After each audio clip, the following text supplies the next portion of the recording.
Ay oğul, dədənlə oturmuşuq orada. Bala, niye 5 dəqiqə gəlib bizim yanımızda oturmuşsan? El ancaq oturmuşsan, burada telefon oluyorsa. Gəl bir dədənin nənənin yanına 5 dəqiqə bir bizə söhbət elə dana. Yaxşı mama, gəlirəm.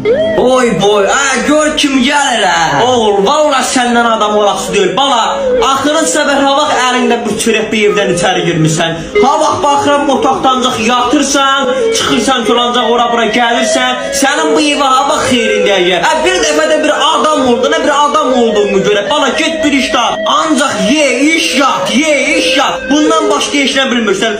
Cəmaatın uşaqlara 2000-3000 pul qazanır. 2000-3000. Bəndə olmayı da dəndir ki. Pasta. Bala, bugünkü günə qədər qız dalıncan düşən kim xeyir görübdür. Ancaq telefon əlində bu canım.az saytı var, tanışlıq saytı. O çatdan çıxmırsan, qızdan danışırsan, qızla görüşürsən. Bala, bir iş tapdan ha. Sən avaq adam olarsan, sən kişi deyilsən, sən övlad olmadın. Mən bir cəmaatın yanında dəyənmədim, bunu ma oğlum eləyib, bunu ma oğlum alıb. Ancaq mənim maşınımı götür qabağın, əz dalıncan